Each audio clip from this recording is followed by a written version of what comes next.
আজি হুজাই জিলাৰ প্ৰায় 12,500তকৈ অধিক লোকে বিভিন্ন সাহায্য লাভ কৰিবলৈকে সক্ষম হ'ল। আমাৰ চিট কেপিটেল যিসকল মহিলাই কাম কৰিব খোজে তেওঁলোকক আমি আৰ্থিক সাহায্য দিলোঁ আৰু যিসকল যোৱা বানপানীত ক্ষতিগ্ৰস্ত হৈছিল তেওঁলোককো ডিবিটি যোগেদি আমি সাহায্য দিবলৈকে সক্ষম হ'লোঁ।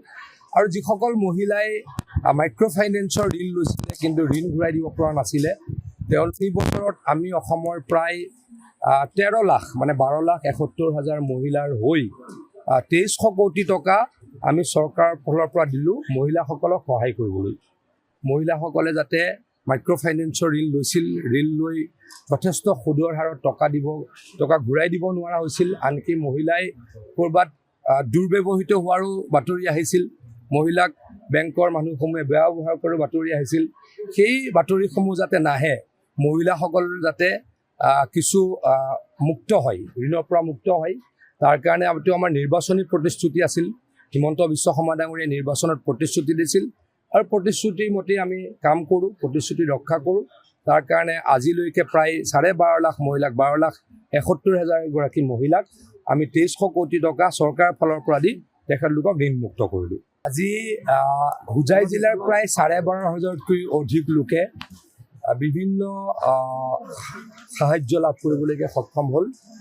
আমাৰ চিট কেপিটেল যিসকল মহিলাই কাম কৰিব খোজে তেওঁলোকক আমি আৰ্থিক সাহায্য দিলোঁ আৰু যিসকল যোৱা বানপানীত ক্ষতিগ্ৰস্ত হৈছিল তেওঁলোককো ডিবিটি যোগেদি আমি সাহায্য দিবলৈকে সক্ষম হ'লোঁ।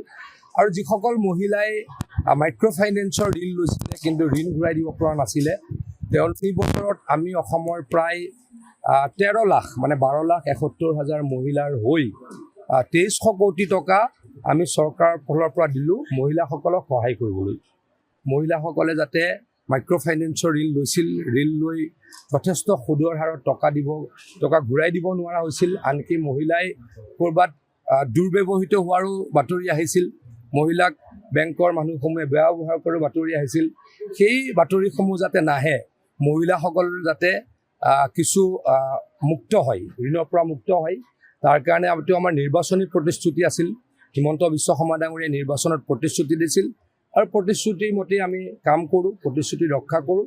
তাৰ কাৰণে আজিলৈকে প্ৰায় 12.5 লাখ মহিলাক 12,71,000 গৰাকী মহিলাক আমি 2300 কোটি টকা চৰকাৰৰ ফালৰ পৰা দি তেখেতলোকক ঋণমুক্ত কৰিলোঁ।